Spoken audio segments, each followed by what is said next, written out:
반갑습니다. 저 깊은 심해에서 아직 헤어나오지 못하고 있는 심해 유튜버 새싹볼입니다. 오늘 말씀드릴 차량은 제 차 넥소 수소 전지 차량입니다. 제가 이미 전기차를 7년째 타고 있지만 이번에 여차저차해서 1년 전쯤 넥소를 출고하게 되었고요. 1년 타보면서 느낀 좋은 점과 나쁜 점, 불편한 점에 대해 말씀드리려고 합니다. 그 사이 전기차가 좀 대중화가 조금 더 되었지만 저도 현재 전기차가 세대가 있지만요, 니로 EV 신형 볼트 EUV를 신청해 두었습니다. 아시다시피 아이오닉 5나 EV6는 가격 대비 이쁘긴 정말 이뻐요. 예, 제가 볼 때. 근데 가격 대비 별로 가성비가 높지 않은 것 같습니다. 이미 많은 분들이 넥소에 대해 리뷰를 하셨는데요, 저는 제 나름대로 1년 타보고 느낌을 말씀드리는 겁니다. 일단 1년 타본 느낌은 순수 전기차만큼 귀찮고 피곤하고 대중화는 힘들다라고 말씀드리겠습니다. 물론 장점도 없는 건 아닙니다. 일단 장점은 내장재들이 친환경적인 내장재가 많이 적용되어 약간 환경에 덜 미안하다라는 거. 그 다음에 연료를 태우고 난 다음에 물밖에 안 나오죠. 네네. 그래서 환경에 덜 미안하다. 컬러가 기존 소나타나 내장재 보면 그랜저보다는 별로 나은 걸 못 느끼겠더라고요. 그리고 버튼들이 큼지막하게 만들어져 있어 조작의 편리성이 보였고요. 예를 들면 기존 버튼들이 운전하다 보면 허리를 앞으로 밀어 버튼을 이렇게 대시보드 쪽에 누르지 않습니까? 이 차는 버튼들이 팔꿈치 부근에도 있어서 운전하면서 편리하게 버튼을 누를 수가 있었습니다. 직관적으로 바람을 높이거나 에어컨을 틀거나 운전하시면서 하시면 터치 패널 방식들이 요즘 많이 보이는데요, 불편합니다. 운전 중에 왜 그렇게 놓은지, 유럽 감성의 S사들 이런 거 보면 정말 좀 그렇습니다. 그리고 자동 주차, 자동 출차 같은 옵션들이 아직은 완벽하게 구현은 안 되지만 기존 전기차들보다 많이 들어가서 주차를 잘 못 하시는 분들이나 아파트의 좁은 통로에 짐을 들고 들어갈 적에 무엇보다 편했습니다. 구축 아파트들은 아직 차간 간격이 좁죠. 그래서 그럴 때는 좋았습니다. 옆차를 신경 안 쓰고 타고 내릴 수 있다는 점이 상당히 매력적이었습니다. 저희 집사람이 정말 사용을 잘 하더군요.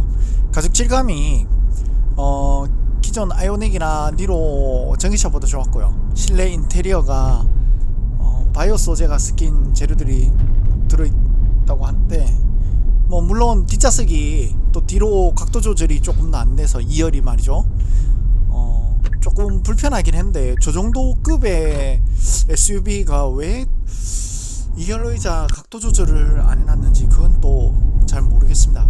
차 폭이 그만큼 안 돼서 그럴 수도 있겠죠. 그 뒷자리가 니로 EV 타다가 넥소 EV를 타면 겨울에 패딩, 두꺼운 패딩을 입고 가운데 꼬마 아이가 앉아도 될 만큼 조금 이렇게 넓더라고요. 니로는 사실 2명 타면 딱 좋습니다. 뒷자리 2열입니다. 그리고 주행 승차감이 19인치 타이어와 많이 적용된 소음 차단제로 하부 소음이 기존 전기차보다 적게 올라오는 게 가장 큰 장점이었습니다. 아시다시피 전기차가 엔진 소음이 적게 올라오다 보니 상대적으로 하부 소음이 많이 올라오는 게 단점입니다. 그래서 기존 니로 EV 동호회 같은 데 보면 하부 코팅이나 저소음 타이어를 장착하시는 분들이 많았습니다. 그리고 이 넥소가 고급차에 적용되는 이중 접합 유리가 적용되어 유리창에서 들어오는 소음이 거의 많이 좋아졌더라고요. 옆에 화물차나 트럭이 지나갈 때 확실히 조용해진 걸 알 수 있었습니다. 그리고 그 마력수에서도 154마력으로 니로 EV 204마력보다 힘이 조금 떨어진다고 했는데 조금 덩치도 더 크고 무게도 더 나가는데 그렇게 꼼트다는 느낌은 없었어요. 네네, 없었습니다. 일상 주행 중에 부족하다는 느낌은 전혀 받을 수 없었고요. 이 차를 갖고 뭐 레이싱을 한다든지 그러실 분은 없다라고 생각합니다. 네. 근데 뭐 조금 더 천천히 조금 더 슬로우한 차라고 말씀드릴 수 있습니다. 초반 가속력이 전기차지만 약간 약간 꿈트기는 합니다. 네네. 근데 그래도 연료비에 대해서 말씀드리면 요즘 2,000원대인 기름값과 이번에 보수공사를 끝내 이핏 보수충전이 아마 아마 제 기억에 현기 회원가가 300원대를 넘어섰고 현기차 2회 회원가가 460원, 거의 500원인데 7월 1일자부로 더 올랐죠. 네, 너무 올라 버려가지고 충전 시간을 생각하고 이 차가 한번 충전하면 700km 정도 시내 주행 위주로 하니까 700km 정도 나오더라고요. 4만원 미만이 나오는데요.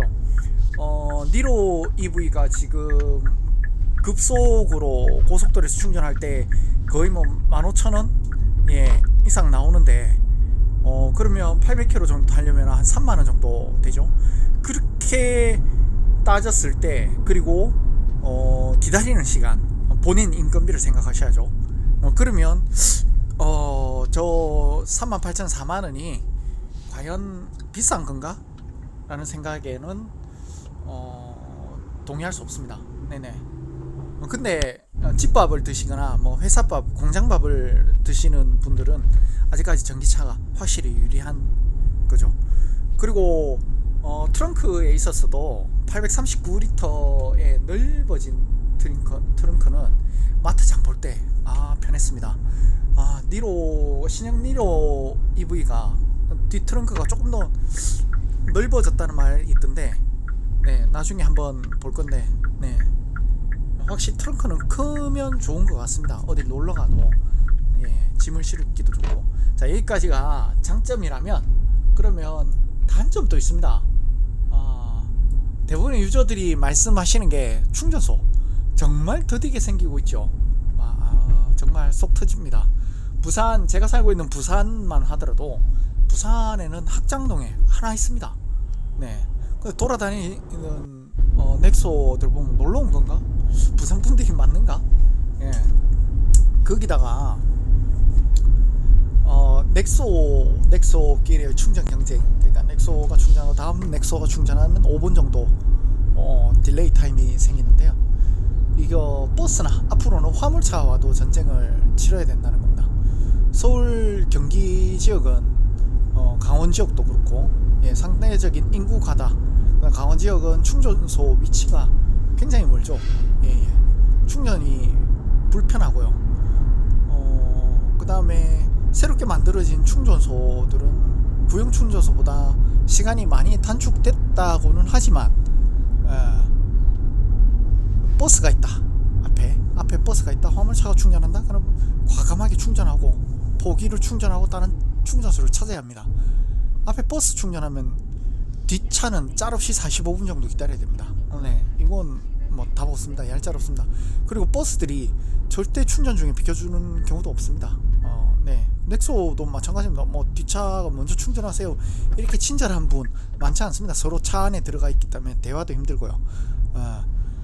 근데 요즘 새로 짓는 충전소는 보통 압축기를 두 곳 이상으로 떨어져서 만들더라고요. 그러면 쌍으로 충전이 가능한데, 근데 이것도 문제가 있는 게 인건비가 비싸잖아요. 충전 인원을 2명 두는 것은 잘 못 봤습니다. 충전소, 충전기 거리가 왔다 갔다 멀고, 아니면 새로 짓는 곳은 파이프 라인을 길게 해서 복수로 한 곳에서 충전하도록 하는데요. 뭐 힘듭니다. 그리고 가스가 주말 오후, 뭐 휴일 오후나 이렇다 그러면 다 충전해 주지 않습니다. 네, 뭐 50% 충전해 준다든지, 그러면 뭐 다음날, 다다음날, 아니면은 장거리 가야 된다, 정말 다음 충전소까지 가는데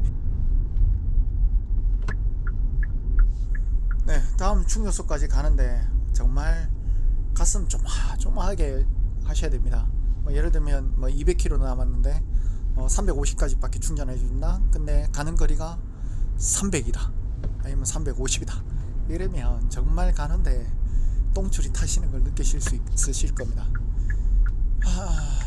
그리고 가스가 제로에 가깝다. 그러면 앞에 버스가 먼저 충전하고 있다. 그냥 넉넉고 한숨 주무시길 추천드리고요.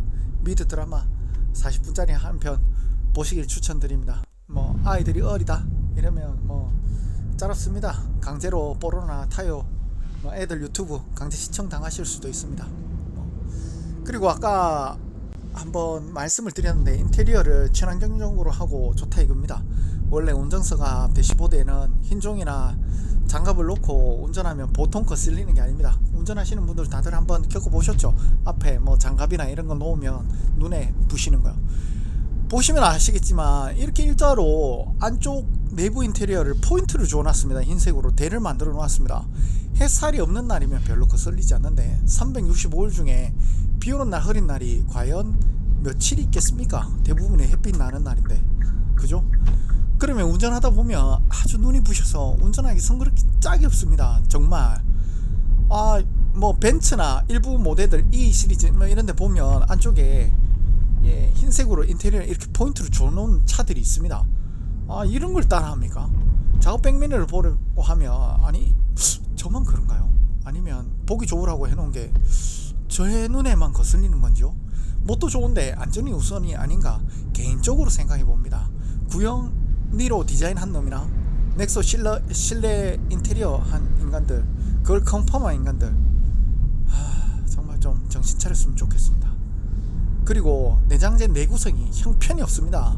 암만 재활용 친환경 내장재를 썼다 이건 뭐 하지만 이거 6개월 지나니까 뿌옇게 변하고 손톱에도 스크래치가 생기는 이 망할 내구성을 가진 내장재는 또 제 8천만원짜리 차에 뭐 한 거지? 이런 거 테스트할 시간이 적었다 하면 이해를 하겠습니다. 좀 잘랐으면 좋겠습니다. 그래야 현기가 발전하지. 정말 발전하라는 심정으로 말씀드리는 겁니다. 출고한 지 1년이 지났고요. 벌써 하부 드럼에서 이상한 소리가 한번 나서 주행 중에 거부 경고등 떠서 한번 그 다음에 또 뭐 때문에 다녀왔더라. 아무튼 3번을 사업소에 다녀왔고요. 비가 오든 눈이 오든 충전할 때마다 내리라는 충전소 직원들, 가스 충전, 수소 충전소는 충전 시에 내려야 합니다. 운전자가. 나머지 탑승객들도 내리셔야 합니다. 그렇지 않은 충전소도 있는데 원칙적으로는 내리셔야 됩니다. 안전을 위해서. 그 사이 벌써 1년 동안 3번을 다녀왔지만 다녀온 동안 국토부 정식 리콜 통지문 2통을 더 받았습니다. 뭐 이런 선진 문물의 차를 타려면 이게 운명인가 싶습니다. 니로 때도 정말 쉴 새 없이 서비스 센터를 다녀왔는데요. 기분 나빠서 언제 울컥거릴지 모를, 그리고 까칠한 동생처럼 살살 모시고 다녀야 될 스택. 현대에서 버린카드 같은데요. 발전을 시키고 더 현대에서 수소 충전을 확대시킬 거라 뭐 화물차를 만들 거라 하는데 기존 넥소 10년 16만 킬로에서 더 보증기간을 늘릴 생각이 없는 것 같고요. 소유한 오너들만 카페를 보면 벙어리 냉가슴이 되고 있죠. 뭐 이렇게 불편한 걸 왜 샀나 후회할 때도 있지만 요즘같이 기름값이 천장을 넘어가지고 천국으로 가고 있는 현실에 수소값은 유지되고 앞으로 조금 더 내려갈 예정이다 생각하면, 그리고 너무 조용한 실내를 보면 좀 위안이 됩니다. 자, 오늘은 여기까지고요. 판단은 여러분들의 몫입니다. 지금까지 새싹불이었습니다. 도움되셨다면 구독, 좋아요 감사합니다. 네, 건강하십시오 여름에.